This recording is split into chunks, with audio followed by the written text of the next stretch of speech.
Live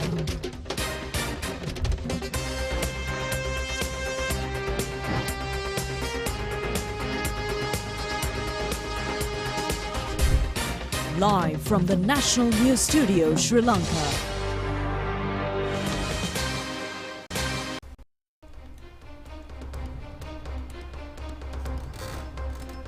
A pleasant evening and a very warm welcome to the National News broadcast. We are coming to you live from Rupavahini's news studios. I'm Delanjali Ananda.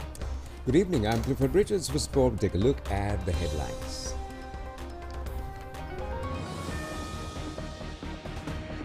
President says that the Mahasangha has an undeniable responsibility in building a civilized country. An infant and 3 others die in the Madampe accident. Another 2 perish in an accident in Ambepussa. The Prime Minister states that the government will mediate in educational reforms through 5 pillars. Allo Black, the internationally acclaimed musician, artist and entrepreneur, is now in the island. STF team to search for the jumbo which damaged its tusks. A foreign suspect has been taken into custody along with 17 kilos of hashish. Israel orders the complete suspension of electricity supply in Gaza.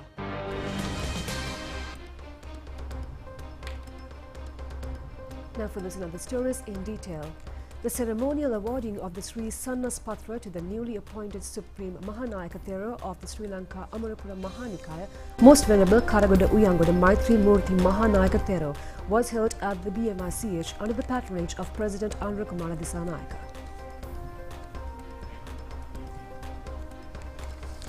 The Amarapura Mahanikaya was established in 1802 by Most Venerable Mahakarave Sri Jnana Vimala Tissa Thera. The Nikaya owns 4,000 viharas in Sri Lanka and around the world by now, and has about 14,000 Buddhist monks. The Thero rendered a yeoman service to the Buddha Sasana as the university lecturer, a Pirivanadipati and a director of education. The Mahanayaka Thero entered the noble monastic life in 1962 under the guidance of Agga Mahapandita Balangoda Ananda Maitri Thera. In recognition of his more than 6 decades of dedicated service to Buddhism, religion, society and education, the Sri Lanka Amarapura Mahanikaya has appointed him as the new Supreme Mahanayaka Thero. President Andra Kumara Disanayaka presented the Sri Sannaspatra to the newly appointed Supreme Mahanayaka Thero of the Sri Lanka Amarapura Mahanikaya. Minister Dr. Hiniduma Senavi offered the Vijanapatra to the Supreme Mahanayaka Thero. The event was attended by the Mahasangha representing the Trinikaya, former presidents and prime ministers, opposition leaders Sajit Premadasa, ministers, MPs, foreign ambassadors, high commissioners, state officials and several others. Addressing the ceremony, President Andra Kumara Disanayaka stated that in the process of restoring the morally upright nation, the Mahasangha and religious institutions of this country bear an irreplaceable and profound responsibility. The President further emphasized that no matter how many economic and political victories are achieved, they would be meaningless if a just and virtuous society is not established. The President highlighted that the restoration of the nation's fractured society cannot be achieved through law alone and stressed the need to build a compassionate society. He further stated that the country urgently requires a strong national dialogue on the essence of liberation as preached by the Buddha and other religious leaders for the well-being of its citizens. The President also mentioned that discussions are currently underway with the Mahanayaka Theros regarding the Buddhist Dialogue Act. The President further noted that amendments to sections 41 and 42 of the Viharagam and Devalagam Ordinance have been drafted and steps will be taken to present them to the Cabinet soon. Once approved, they will be submitted to the Parliament for enactment, ensuring the formal establishment of the Sangha Council and granting the necessary authority to the Mahanayakas, Theros and the Sangha Sabha. අපේ මාතෘ භූමිය ආරක්ෂාව වෙනුවෙන් අපට යහපත් සමාජයක් නිර්මාණය කර ගැනීම වෙනුවෙන් විශාල දායකත්වයක් සපයලා තිබෙනවා. ඒ නිසා අපේ වික්ෂුවට උරුමයක් Mahanayaka Thera of the Sri Lanka Amarapura Mahanikaya, Most Venerable Karagoda Uyangoda Maitri Murthy Mahanayaka Thera, said that the 41st and the 42nd clauses of Vihara Devalagam Act has been amended and is requested to pass to the Parliament, after considering its legality in order to implement it. Sometimes there has been occasions of attempts to alter the history of the Sasana, the Dhamma and the noble character.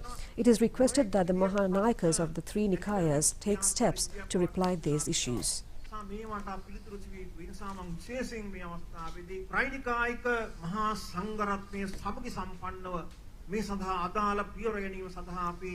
බොහොම එකමුතුව ක්‍රියාත්මක යුතු කාර්යයේ මම මේ අවස්ථාවේ තාම සතුටින් සන්තෝෂෙන් සිහිපත් කරනවා. 3 persons have died in an accident where a three-wheeler collided with a bus at Madampe area, and it has been reported that a 1 year and 3-month-old infant is also among the dead. Investigations have revealed that the driver of the bus and also the three-wheeler were under the influence of drugs. Well, the accident had occurred when a group was returning to their residences after participating in the annual Feast of St. Anne's Church in Thalavila. In a three-wheeler, when it collided with the 2 other vehicles, the accident had been reported from the Chilao-Colombo main road near Galahitiava Madampe around 7 p.m. yesterday. The three-wheeler, which was heading towards Minuangada, collided with a lorry carrying a load of fish, and later on collided again with another private bus which was travelling from Colombo to Chilao. It has also been reported that there were 9 persons travelling in the three-wheeler, including 5 children. According to the police, the reason for the accident has been the driver falling asleep suddenly. Among the dead was a mother and her 1 and 3-month-old daughter. The other woman has been identified as a related sister as well. In another accident, 2 persons were dead and another 2 injured when a three-wheeler collided with a transport bus on the Colombo Kandy main road at Ambepussa area last night. The bus was heading towards Wavunia from Colombo, colliding with a three-wheeler which was travelling from Kandy to Colombo. According to the police, the three-wheeler driver lost control and collided head-on with the bus which was coming from the opposite side. The dead persons have been identified as aged 29 and 42 and residents of Lulkandura in Deltota. Prime Minister Dr. Harini Amarasuriya says that the ministry mediates to educational reforms through 5 columns. She made this comment participating in the committee stage debate on the expenditure of the Ministry of Education, Higher Education and Vocational Education. She added that special attention has been focused for the schools of minimum sanitary facilities by this budget. Prime Minister Dr. Harini Amarasuriya said that since 2016, under the Nearest School is the Best School program initiated by the previous government, many initiatives have been undertaken. However, even today, some of the unfinished and unsafe buildings are located in schools. Many schools have impressive gates, fences and signboards, but once you went inside, the students do not have proper facilities. Some of the schools are not processed by clean drinking water or provided by clean drinking water, including basic sanitation facilities. Therefore, an amount of 11,000 billion rupees has been allocated to complete these unfinished school projects with a special focus on sanitation facilities. Starting this year, we are committed to ensuring that no Sri Lankan child has to attend a school without proper sanitation facilities. Opposition leader Sajith Premadasa said that a trust fund should be established for each school in the country. Philanthropists of the area can donate funds and aid to maintain these schools. In this manner, 10,096 trust funds can be set up in each school. Chairman of the Elections Commission RMAL Ratnayaka says that 3 provincial councils which were not included in the calling for the nominations notice due to a court matter will be included from today, and he made this observation today, expressing his views to the media.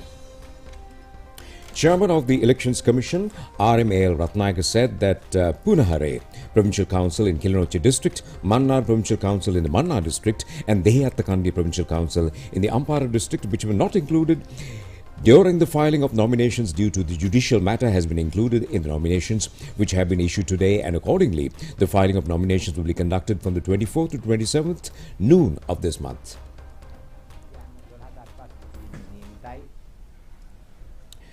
The Sri Lanka Podujana Peramuna this morning deposited money for all local government institutions in the Colombo district. This has been carried out under the leadership of the Secretary of the party, Sagar Karyawasam, at the Colombo District Secretariat. Meanwhile, former Minister Chamal Rajapaksa, speaking to the media following a program in Tangol, said that he will be contesting for the upcoming elections. Former parliamentarian Hirunika Premachandra says that Iran Vikramaratne will be fielded as a candidate for the post of Colombo mayor from the Samagi Janabalawege. She made this observation when she arrived at the Colombo District Secretariat to deposit money for the Kaduwala municipality. When speaking to the media, former parliamentarian also said that the retirement age for politicians contesting in elections should also be considered.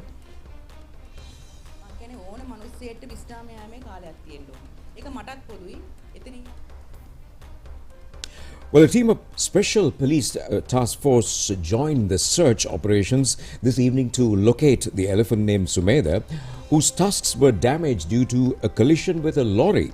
And 3 teams of wildlife officials also are engaged in a search operation which will continue until tonight as well. Well, search operations commenced today and around identified areas of the Ritigal Reserve where the jumbo was present during the accident last Friday. According to reports, the search operations were hampered by incessant rain since this morning, but the police special task force joined the operations this evening. Information has revealed that there is a herd of about 25 wild elephants frequenting an identified area in the reserve. Another herd of about 6 elephants has been reported from this area. The operations have become difficult since the Ritigal Reserve spreads in a large land area.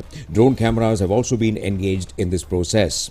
Another reason for the difficulty is the thick forest cover. Anyway, the environment organizations point out that the operations will be assisted by using high-technology drone cameras to locate the jumbo. In the meantime, officials have been engaged on duty around areas where the elephant pass through the night. The aim of the operation has been to identify whether the injured Sumedha elephant is shifting to another area. In the meantime, operations are on to locate the elephant near the spot of this incident around the Hurulu Environment Park and Manakattia Tank. According to the Wildlife Conservation Department, another team has been employed, and that's in order to gather information from the residents of the area. Now, the Coconut Cultivation Board says that adverse weather and technical problems are the leading causes to the shortage of coconut harvest. The board therefore has decided to provide relief to coconut cultivators, focusing attention on the price hike and the decrease of the harvest. Chairman of the Coconut Cultivation Board, Dr. Sunimal Jayakadi, said that coconut harvest decreased by about 10% during the past period due to various reasons. This is the direct cause for the price hike of coconut. The board plans to distribute 400,000 coconut saplings for home gardens except in the Northern Coconut Triangle free of charge in this year. Each family will be provided with 2 saplings. Accordingly, 200,000 families are able to apply.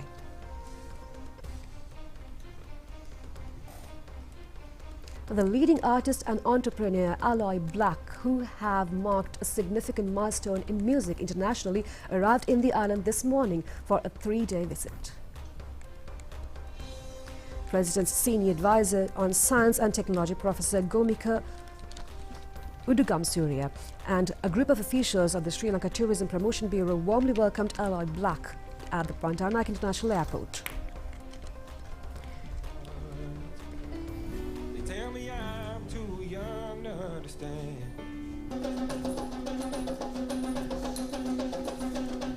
So wake me up. His hits titled I Need a Dollar and Wake Me Up and many other songs became very popular among the international fans.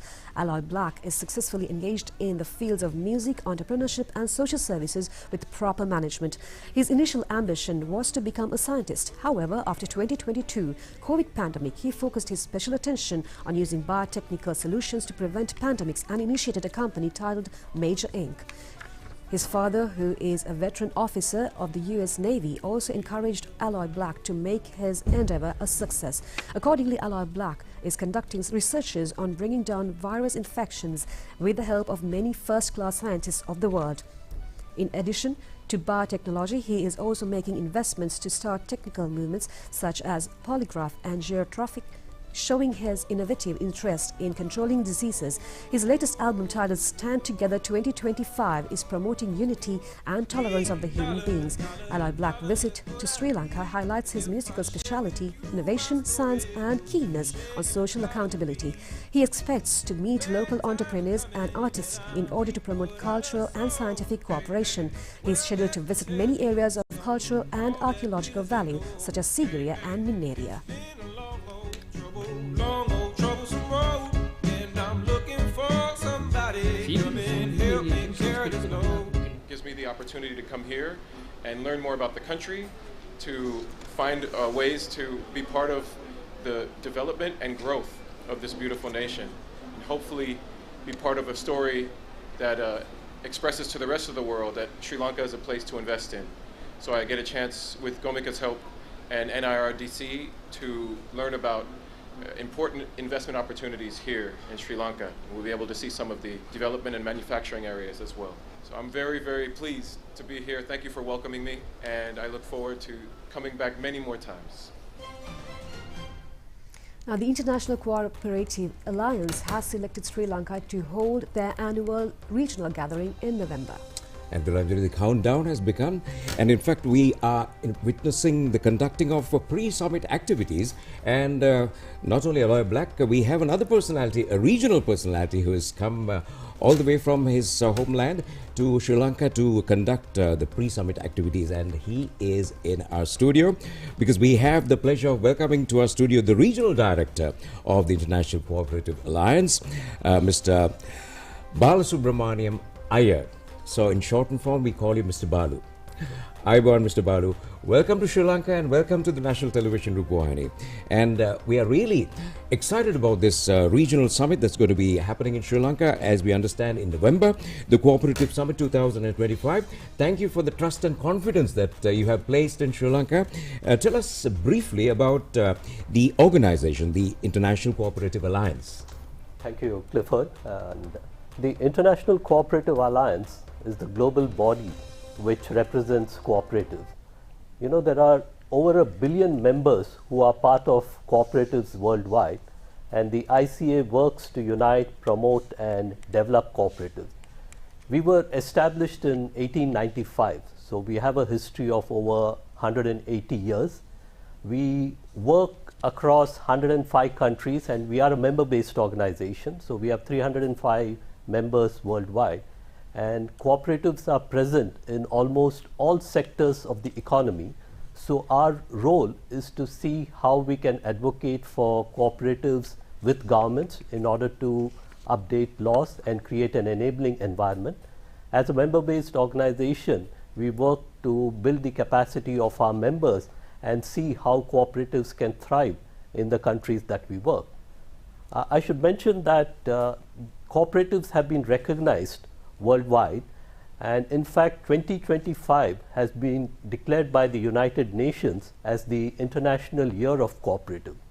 And this is the second time that the United Nations is declaring the International Year of Cooperative. The first time was in 2012, and this time the world has recognized cooperatives given the impact it has had in terms of building resilient communities, keeping people at the center of work and ensuring sustainability. So the 2025 we'll celebrate as the International Year with the theme Cooperatives Build a Better World for All.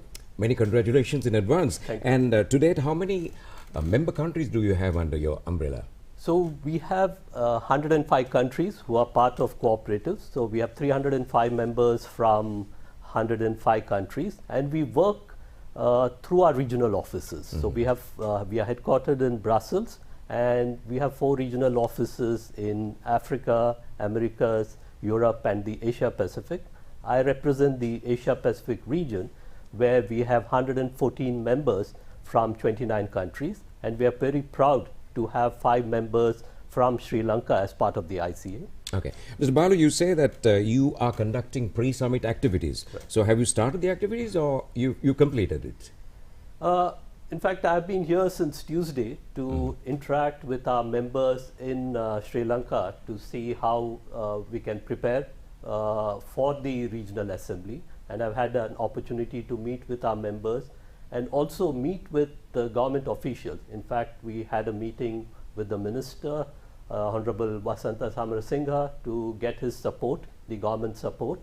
And we've been talking with our members to see how we can better prepare for the regional assembly.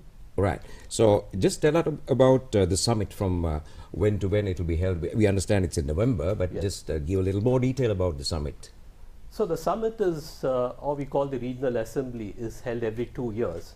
And it brings together all our members from the Asia Pacific region. So we expect around a total of 600 delegates to attend, 300 international and 300 from Sri Lanka.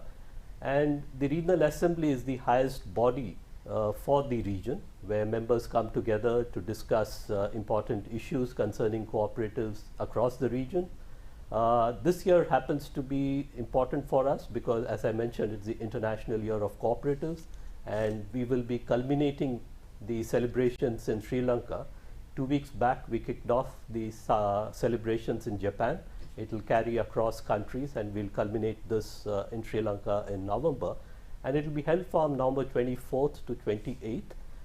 It will have a research conference where we hope to bring in young people. The focus will be on how do we attract young people to cooperatives. So that will be one of the focus of the Regional Assembly. And we will be also discussing about how cooperatives have developed across the countries and how we can ensure that we provide a supporting environment for them. Mm-hmm. So that's very interesting. November 24th to 28th, the Cooperative Summit 2025. And I'm sure this will definitely bring mutual benefit to all member countries of cooperatives. Tell us in particular, since this event this year is held in Sri Lanka, what are the special benefits that Sri Lanka will reap from this conference? Right. As you mentioned, it's a two-way. We hope to benefit not our members, at the same time benefit cooperatives in Sri Lanka. And this is a good time for us to be in Sri Lanka because the present government has given importance to cooperatives. The Honorable President Andra Dissanayake in his maiden speech mentioned that cooperatives play an important part in the society, and there are initiatives underway to update the law, create new cooperatives, and this is something our members from across the region would be definitely happy and wanting to hear about what the government has proposed. At the same time, it will be the culmination of the international year, so we expect the celebrations, and this is a good moment for the cooperative movement in Sri Lanka to get recognition from other countries. We will also be having the regional board elections during this regional assembly, so that's another important reason to be organizing the summit here. And we also hope to use this opportunity to showcase the cooperatives in Sri Lanka. We hope to have members visit cooperatives to see how they are functioning in Sri Lanka, and we are looking forward to the conference as we see that it will be of mutual benefit to both our members from other countries and also from Sri Lanka. Yeah, not only showcasing cooperatives, but also I'm sure this event will be an opportunity for Sri Lanka to showcase Sri Lanka to the world, and I'm sure your delegates will keep a little extra time to explore the hospitality cuisine and the beauty of Sri Lanka as well. And yes, and that's what we hope to do, and one of the discussions we've had is to see how we can have packages where we can tell our delegates to stay back and not only just come for the conference, but stay back and enjoy the hospitality that Sri Lanka has to offer. And we are looking forward to the regional assembly. Thank you, sir. Thank you very much for your time. It was an honor to have you in the studios of National Television. And thank you to the Regional Director of the International Cooperative Alliance, Mr. Balasubramaniam Iyer. Thank you very much for coming. Thank you so much for having me. Thank you very much. A pleasure. Have a good evening. Thank you And very with much. that, we are moving on for a short break. We'll be back with more news from home after the break.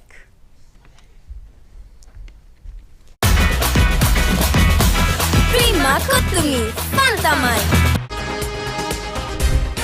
Live from the National News Studio, Sri Lanka.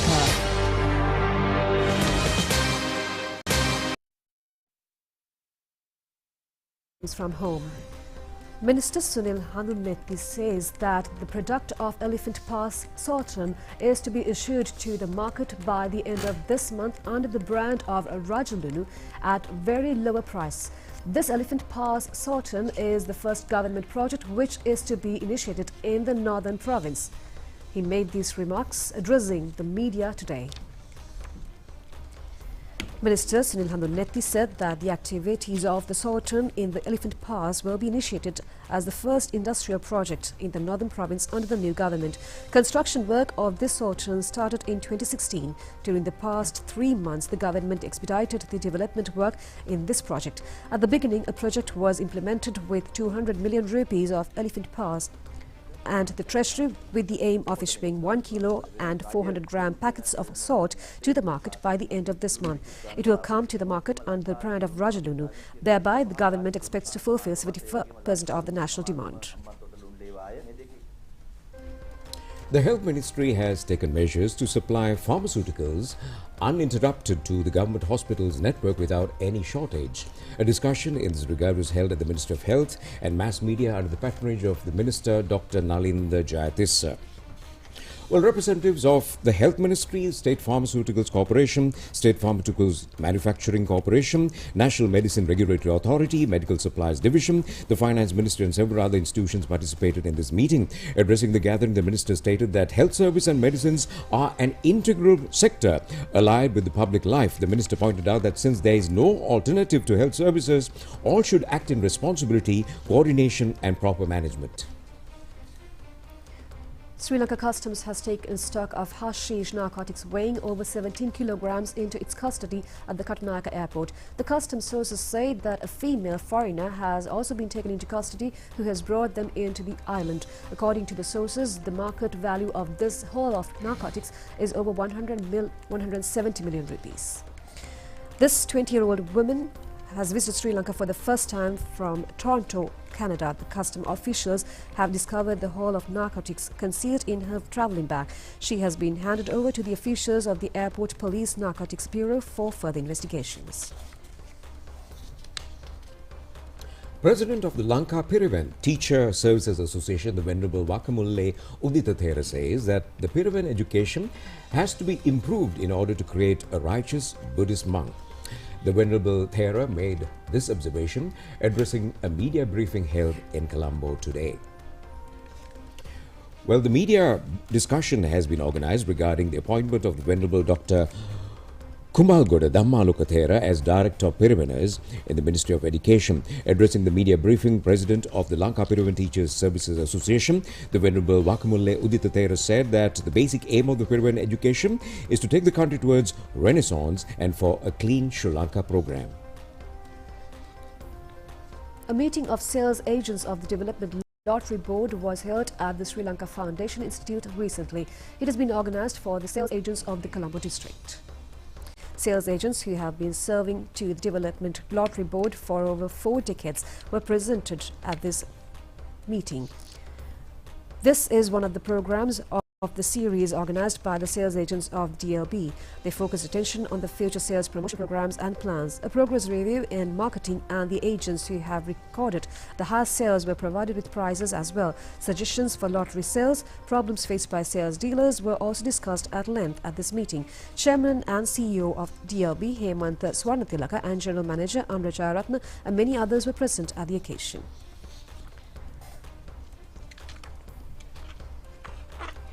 That's a look at your local news. Stay tuned for international stories coming up next.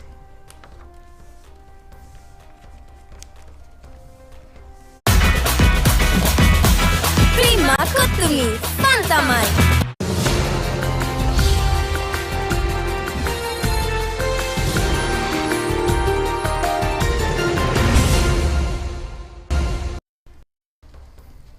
Israel ordered a halt to Gaza's electricity yesterday in a bid to pressure Hamas into releasing its hostages ahead of a new round of talks on the future of the ceasefire.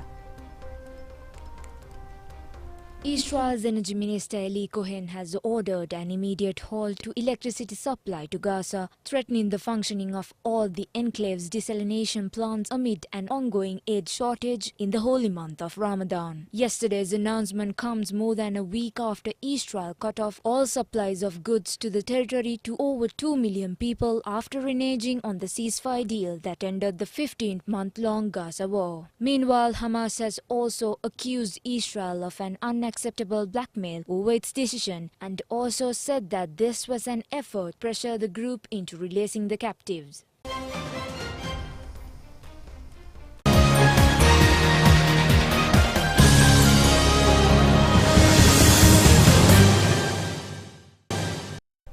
India has become the winners of the Champions Trophy cricket tournament. Well, they became champions by defeating New Zealand by 4 wickets. All eyes will be on the pitch, the way it behaves. The final match was played in Dubai yesterday. New Zealand decided to bat first after winning the toss. Accordingly, they amassed 251 for the loss of 7 wickets in their 50 overs. Daryl Mitchell, 63, while Michael Bracewell was unbeaten on 53 in bowling. For India, Varun Chakrabarti and Kuldeep Yadav shared 2 wickets each, and in reply, India won the match by scoring 254 runs, losing only 6 wickets in 49 overs. Captain Rohit Sharma scored 76, while Shreyas Iyer scored 48. Accordingly, India won the match by 4 wickets. This is the third occasion where India has won the Championship Trophy cricket tournament. Previously, they had won the championship in 2002, 2013. Rohit Sharma was declared the man of the match in the finals, and Rachin Ravindra was adjudged the player of the tournament.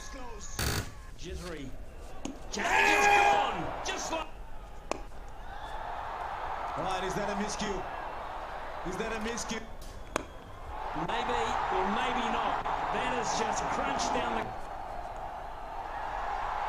And that's gone away into the fence for 4. It's the Champions Trophy for India. They win it after 12 years. And they played like champions. And they deserve this Champions Trophy 2025. And it's time to celebrate.